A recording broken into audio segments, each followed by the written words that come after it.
Hello and welcome to another episode of Swim Sets by the Pool. This is the podcast where we give you swim workouts, tips on how to swim better, and stories from great swimmers and triathletes. My name is Nathan Cohen. I'm a professional triathlete. With me, as always, is Greg Harper, aka the fastest swimmer in triathlon. Some people start calling him Poseidon. I don't know if that's going to catch on. We'll see. We'll see.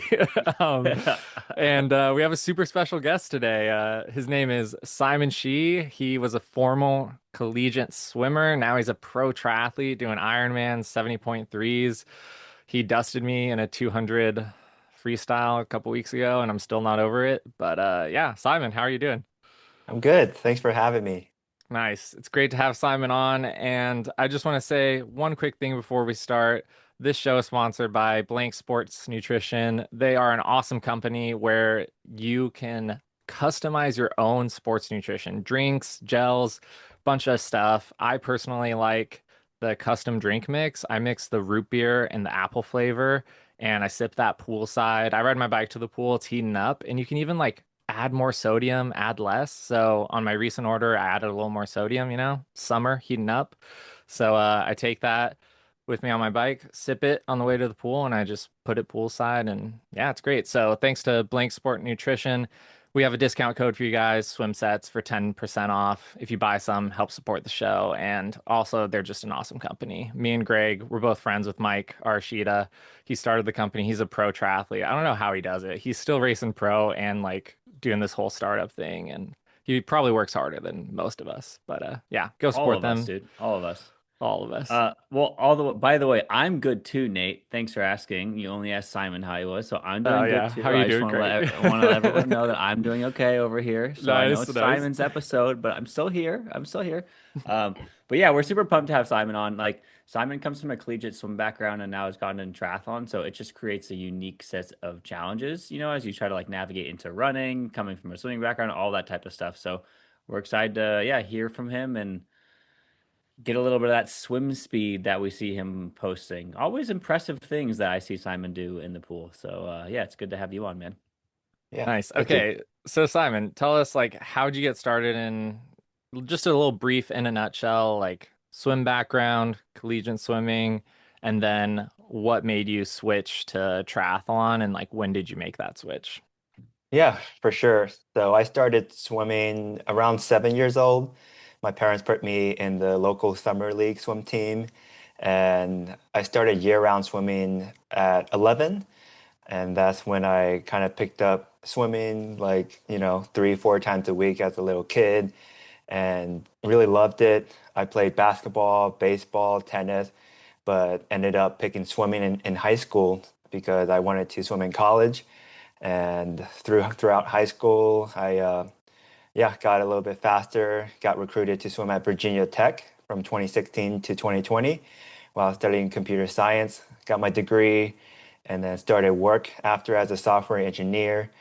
And I picked up biking and running at that time. So I wanted to like do triathlon as a hobby and stay active and fit. So then I raced a few months as an age grouper and got super fast and was able to turn pro in triathlon. So the next year in 2022, that was my first year as a professional triathlete. And that's how I transitioned from swimming to an age group to a professional triathlete. Nice. That's awesome. So how did you find like biking and running and stuff? Because like you talk to some swimmers and some swimmers are like, I hate running, dude. Running's the worst. But like how did you find it? Did you like enjoy it or was it like kind of hard for you to get into? It was like, oh, all the gyms was closed in Hmm. 2020, and the only thing was going outside. So I started running, and the first week of running, I ran a 10K a day because I was watching David Goggins, and Nice. I got like a shin splint the next week, like just the second week of running, like, Heck oh, I'm yeah. I'm done. But that's how I started, and I started biking when I like got like a mountain bike later that year. So just doing something outdoors and keep staying in shape. How long did it take you to like learn how to like run train properly? I mean, in swimming, you like especially college swimming, you kind of get after it a lot of the days, right? Like most days, you'll do doubles, one practice is going to be probably hard. One's going to be like medium, but there's always going to be something. But like you go and run and do that, you obviously just get hurt and you really have to like go slow. So like how many months or weeks or how long did that take you to be like, oh, I actually just need to like, shit, I'm just starting running. Like I can go run 9 or 10 minute miles or whatever it might be as I get my bearings here a little bit. Yeah, I got a coach the end of 2020, and that's when I realized, oh, I've been running way too fast. Like I started running 7 to 7:30 minute per mile for like 10 Ks. It's like, okay, if I just keep doing that, maybe I'll get faster. But when I got the coach, that's when my run paces slowed down significantly. And like my first coach, Natasha Vandermeer, taught me that you can't just go out and run this fast. I know you're a swimmer and you like to push yourself, but you got to like slow down. Yeah, that's Yeah. crazy. That's one thing I've really noticed too with swimmers. I have a few friends. One guy I'm coaching right now is transitioning from collegiate swimming to triathlon. And you guys have such a good aerobic capacity from swimming that you're like, oh yeah, I could do this. And like you can go for a run and it doesn't like bother you that much. Like it doesn't feel that hard, but it's like the muscular and endurance and all that stuff in your muscular skeletal system that it takes a toll on. Because like Kyle, my friend, we just had him on a couple episodes ago. He had shin splints too. Like after he finished college swimming, he's like, oh, I'm gonna start running, and then he got shin splints too. So it's like, yeah, super hard. Y- Yeah, it's about like, like tendon resiliency and stuff too. And they actually did a study at Stanford and they like took like bone density basically of all the athletes and regular people. And swimmers were worse than the regular people. And everyone, Wow. all the other athletes were higher. Like gymnasts are very high, like those like Yeah, explosive yeah. type sports. But like, swimmers, I mean, a lot of people, swimmers did things as a kid, maybe played other sports. But if you just swam all your life, like, your bone density actually might be worse than a regular person just from, essentially not really putting that much weight on your all your Yeah. effort you do is like weightless. Because then when you're not swimming, you're like, I'm freaking tired. Like I don't want to Yeah. go like do other things. So yeah, it's actually yeah, interesting. So when I have my kid, I'm gonna make sure that they do some jumping and they do their swimming, and everyone Yeah, yeah. will be healthy long term. Have him play Yeah. like rec soccer, because who knows, Simon, maybe that soccer and that basketball you played when you were like a little kid, maybe that helped extend Yeah. like your running, you know? Maybe It it, probably it did. Maybe. helped you get Yeah. into it a little easier than someone who didn't do soccer or those kind of things. Yeah. That's awesome.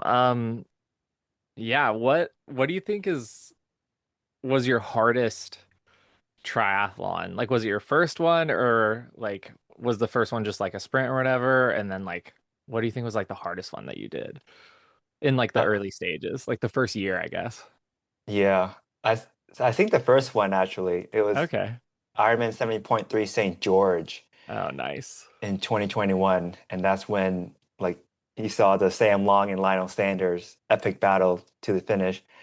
But I cramped up really bad on the run, and it was like I had to walk a lot, and I didn't realize like, oh, I'm in a race. Why am I walking? Like this is not normal. I should be like running.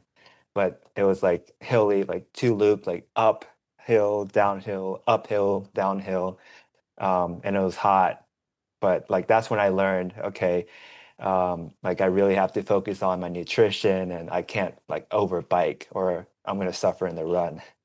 Yeah, what was it that day? Was it just like the lack of maybe run strength on the back end, or was it like a like sodium thing or like nutrition? Like what was the do you know what caused kind of your like leg cramping on the day?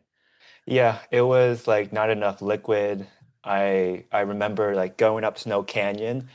I ran out of like water, so I took the last water at that last aid station at the very top.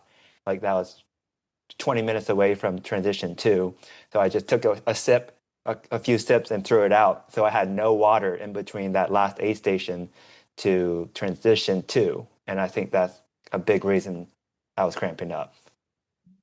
Yeah, man. That's cool. First triathlon though, 70.3 and St. George is like pretty hard. I haven't It's like done it, but that's so it hard, looks dude. hard. Yeah. Yeah. Nice. That's awesome. Well, Greg, do you got any questions for Simon? Yeah, so I mean, it seems like you got into like some longer races like pretty quick. Do you feel like that was like the best way? like were you like, oh, my first Ironman, I felt really prepared, or now you kind of getting your feet underneath you? Like how has it been like, because it seems like you did an Ironman, I don't know, maybe like your second year as a pro, or maybe even your first year, and like where are you at now with it? I did my first Ironman 6 months after my first triathlon, so later that Yeah, year. Nice. that's So crazy. so that my first years at racing in triathlon, I did the sprint distance, Olympic distance, 70.3s a few times, and then Ironman Arizona to finish out the season.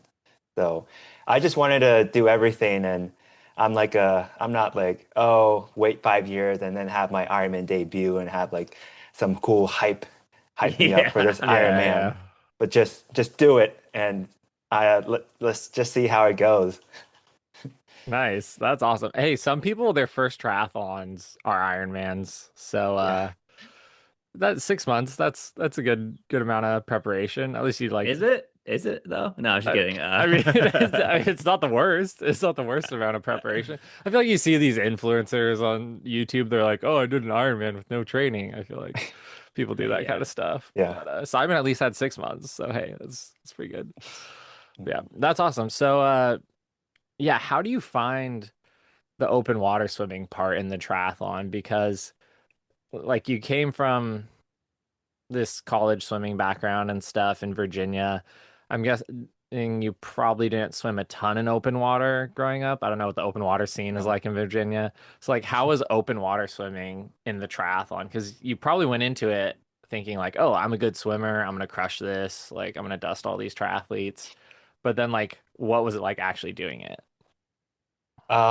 It's a little different because my swim speed in the pool is pretty fast, I'd like to think, but Hmm. it doesn't translate to open water. So it's my first triathlon. Like I struggled the last like 300, 400 meters because I just took it out too fast, and Mm. I was just slowing down, getting very, very fatigued. And this wetsuit and the tri kit swimming with it is very restricting for my shoulders. I don't have like good shoulder mobility like a lot of swimmers do. So it's like really restricting, and I get very tired um, just after a few minutes. So kind of still figuring that out. Um, but that there's no walls. I'm very efficient with my turns in the pool. The open water, you don't have that. So just trying to get out open water swimming more. And I've been doing that like once a week now, leading up to my next race, and just learning how to like also sight properly and swim with other people. Nice. Did you Well, ever you get you were an IMer, right? In college? So like your turns are probably like really, really dialed, yeah. Yeah, I am in 200 breaststroke, 100 breaststroke. okay, nice, nice. Oh, What's your okay. 200 IM time? Long course, it was 2:04, Ooh, dang. That's pretty and that fast. was That's not faster than tapered. Nate's short course time, so Hey, hey, no, I'm just kidding. that's no, that's facts. That's facts. No, honestly, I don't know if I could do a 204 long course or short course 200 IM these days for sure. Yeah, that's actually pretty good because Kyle, he swam 202 for his 2 IM long course.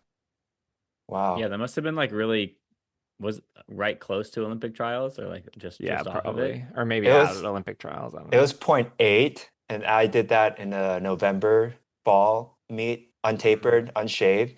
So I was gonna make the attempt to qualify for the Olympic trials in 2020 in the spring, but then everything shut down. So Ah, I dude. was like, That's nah. such a bummer. Yeah, because you got like that luck is in you got to finish your collegiate swimming, but then everything like shut off. So then, man, that's a bummer. Yeah. Okay, so you kind of mentioned the wetsuit and the tightness on the shoulders and things not translating. So, you know, you haven't probably your own standards probably haven't quite lived up to what you could probably do in the open water, which I think is succeed and be at the front of a lot of races, right? So how have you kind of dealt with that and how are you trying to kind of navigate and put yourself in a position that you are capable of? Because I know I see Simon, I'm like Simon should be coming out near the front in a lot of races and I have that faith in you. So it's about kind of like how are we going to get you there and how are you addressing that? Yeah, I think after 70.3 Shanghai, I look back at a few races and see what was affecting me and what swims went well. And I think it's the wetsuit and the tri kit, some kind of combination. I know last year at Ironman Texas, I swam 48 minutes in that front pack, and I remember doing like backstroke, breaststroke, like la la la la la, and like it was a Yeah. pretty chill I swim. saw those videos. You were just like cruising there. You're out for like a just a Sunday recovery swim and And you're in that's a the front pack. Yeah, swim skin race, right? Was that a swim skin? swim No. skin Yeah. I 48, see. and I had my tri kit down, and Mm. then the only other time I had my tri kit down was Ironman Arizona, my first Ironman, which I got first out of the water. And I had my tri kit down, and I felt like really good. And that was with So a wetsuit on, but trike it down. yes, Okay. yeah. Yeah. So it might be like how I choose my gear and what Mm. I'm wearing. So because of my like immobility of my shoulders, like I am super unflexible with the shoulders. The Michael Phelps thing, I can't even put my arm back that far. Like I'm not a typical like the shoulder flexibility that a swimmer should have.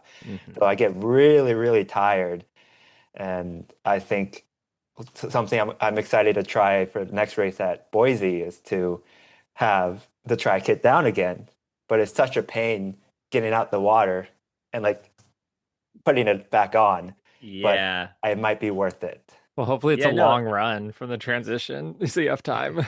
Yeah, Yeah, I'd say it's definitely worth it. I mean, if especially if it's going to affect you a lot, right? And you can like conserve energy and hang with.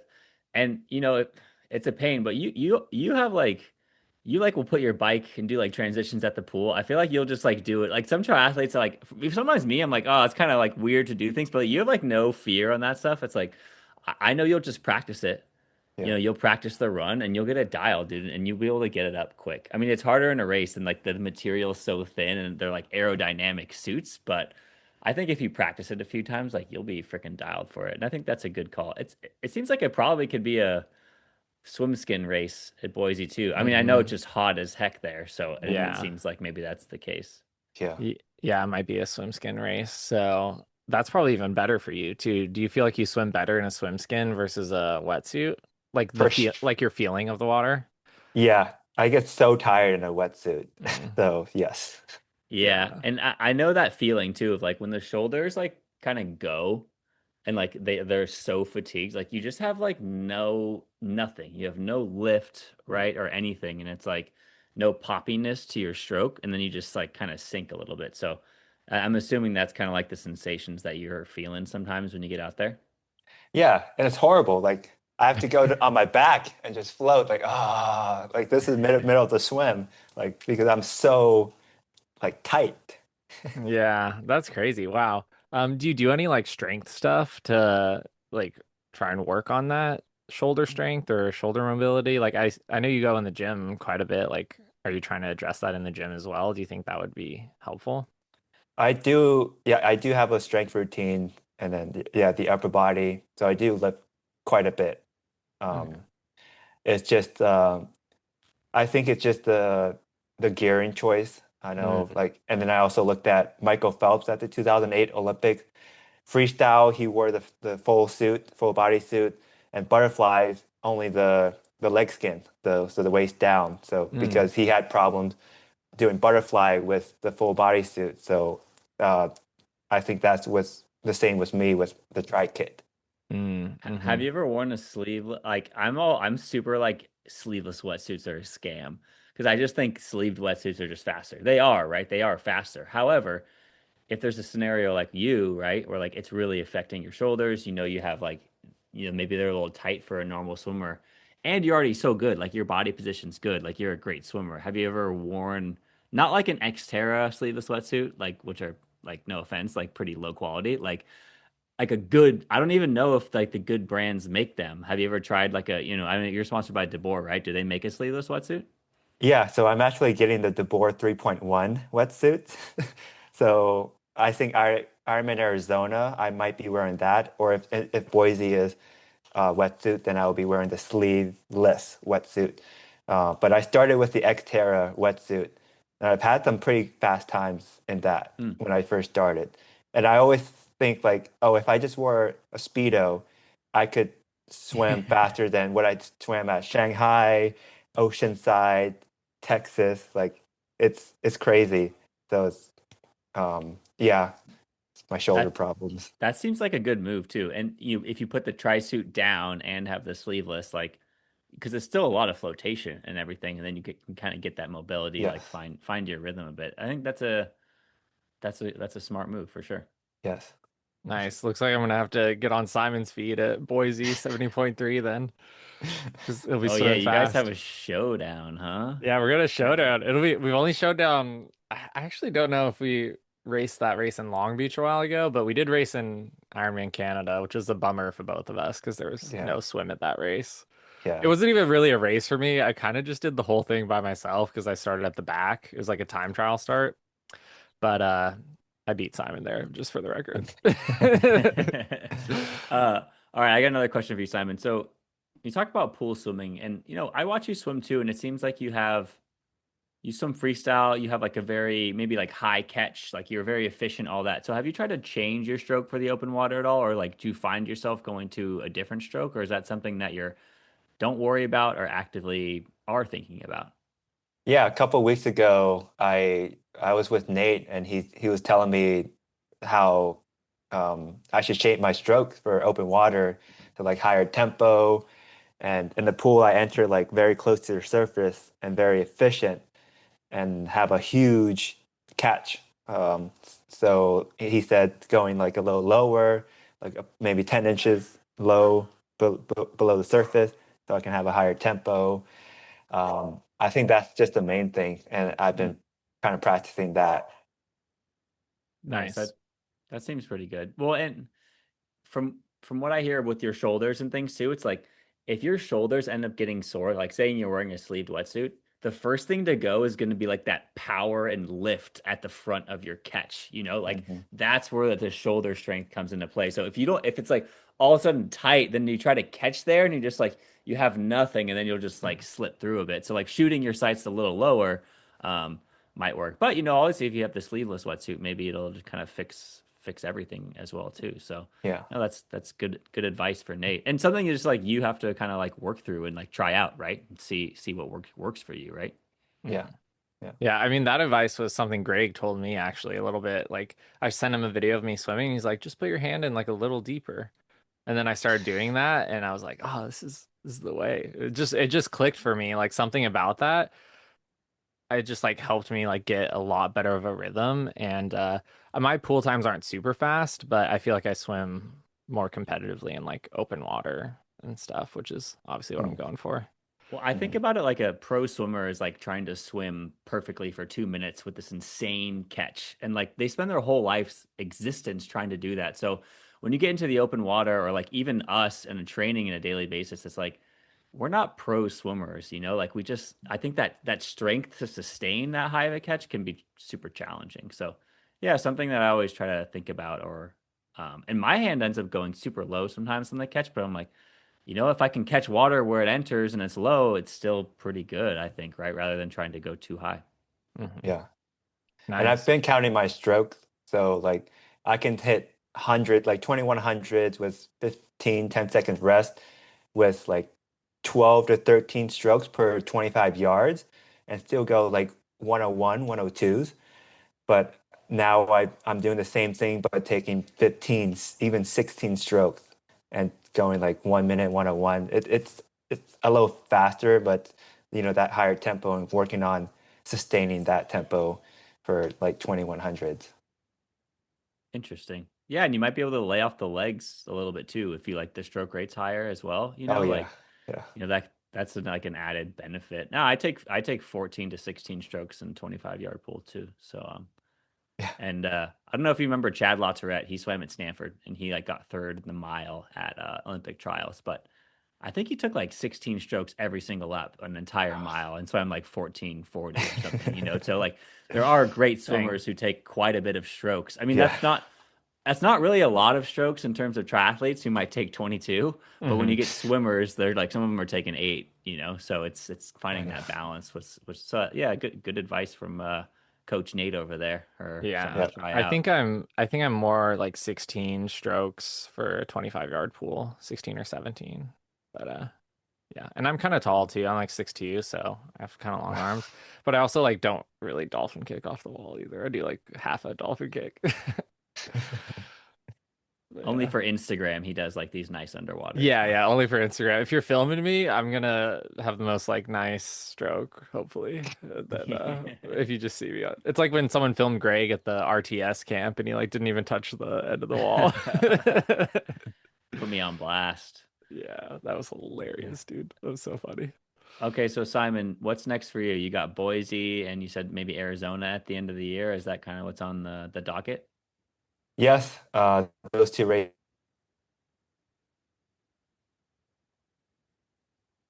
and then 70.3 Santa Cruz, 70.3 Augusta's on me. Yeah, Simon's audio is Oh, can you hear me? Oh yeah, yeah, yeah, there we we got go. you. So You're you All fine. right. had Santa Cruz, Augusta. Nice. That'll be fun. Santa Cruz is a It is a fun is a course. is a maybe for those two races, Oh, and okay. but I really want to make a good prep for Ironman. Yeah, for Ironman Arizona. That'll be sweet. And that's when you have a lot of experience at too. So hopefully you can like apply all your knowledge and stuff and have a really solid race. Because I think it's a matter of if, not when, you're gonna have like a really solid race, you know? I think it's coming up for you. And you're getting more dialed too on like your bike and all that stuff, which is really cool. Yeah. Um, I have a question for Greg. Who's your money on between me and Simon at Boise? This is a tough one. I'm going guest of the show, Simon Shi. Oh no. Yeah. Oh, I think it's I'm gonna be calling it. close. I'm calling a sprint finish, and then you guys decide just to hold hands across the finish line and Okay. Nice, nice. Wait, tie that's for for. the swim I'm or tying. the overall? Oh, I was thinking overall. Yeah, For the yeah. swim, I'm going. I think I got to go Simon on Yeah. the swim. That's But fine. I don't know. Nate's a great open water swimmer, I think too. So Yes. I think you both will do great. And if you guys mix it up and near the top 10 or something at the end of the day or something like that, we don't know what the start list is like, but that'd be I say, great day for either of you, right? Yeah, I mean, ideally, is Ben Canute racing it in the Boise? I don't know. Who knows? Ideally, like some really fast swimmer comes out, me and Simon can just sit on his feet, and then he also just like bikes us all the way through the bike, and we can just sit in, and then, Nate thinks he can just like hang on the bike with like people who are like super fast, but like yeah, dude, I good don't luck. know. It's out I there. think I think I'm a good biker. I don't know. I know Justin will be there, and I think Apo's gonna be there, but Oh, yeah, Sam Mm, Apple's pretty good he's biker. slippery, dude. They're yeah. Yeah, slippery. dude. Yeah. Okay, that's cool. So I've got a couple rapid fire questions for Simon. This is gonna be fun. It's just 7 questions. It's just this or that. So Simon, don't think, just pick an answer. Okay. Okay. This is gonna Okay. be 2 options. Are you ready? Yes. Okay. Watch or no watch in the pool? No watch. Okay. Do you want to do a freestyle main set or like a mixed stroke main set? Freestyle main set. Okay. Swim 1 year without using any pool gear whatsoever, or 1 year where you have to use gear every time you swim. 1 year every time you swim with gear. Okay. Full Ironman or a 70.3? 70.3. Okay. 1500 meters for time or 400 IM for time? 400 IM. Oh gosh. Okay. Swim a 70.3 in run shoes or do the bike ride in fins? 70.3 in run shoes. Swim and run Swim in shoes. run shoes. Okay. And then the last question, long course 50-meter or short course for your Long swim course, sets? Long 50 course? meters. Yeah. Okay. If you only had to swim one pool length, 50 meters long course the rest of your Long life. course. Heck Yes. yeah. That's awesome. Okay, sweet. Good answers. Good questions too. I like those. Yeah. No Yeah. way no one anyone's choosing riding a 70.3 bike with fins I over. don't know. I feel like I mean both would be terrible, but I feel like swimming in shoes is like awful. I mean Mike Arashida did it. Shout out Mike Arashida, Blank Sport Nutrition. and it looks It, pretty bad. it has to be a wetsuit swim, so you have some Mm. Yeah, it would points. have to be wetsuit. Well, Like, something that you both should do one time is like a swim run or like Otillo is what they call it, and where you yeah, do swim in shoes. You both would see, like, dude, you'd be a good team actually. that'd be good. Um, those are fun races, so maybe we can all get together and do like a fun sort of like off season or like swim run event one time in the next year Yeah, because those are a good time. that'd be Yeah. super fun. Heck yeah. Okay, sweet. Simon, is there anything else you want to say before we any swim knowledge you want to leave with the listeners? The key to swimming is great technique and swimming often. Nice. Love it. Okay, so tell the people where they can kind of follow you on your triathlon journey and all the tips and tricks that you have in your head. Yeah, I am on YouTube, Simon Shi, and on Instagram, _Simon Shi. And yeah, those are my two main platforms I post on. Nice. Awesome. So we're going to link those down in the show notes in the description so you can follow along. Subscribe to Simon's YouTube channel. It's pretty sweet. I like his videos. And yeah, also buy some Blank Sport Nutrition swim sets, 10 for 10% off, and subscribe to our YouTube channel. And that's all for now. Thanks for coming on, Simon. Yeah, thanks for having me.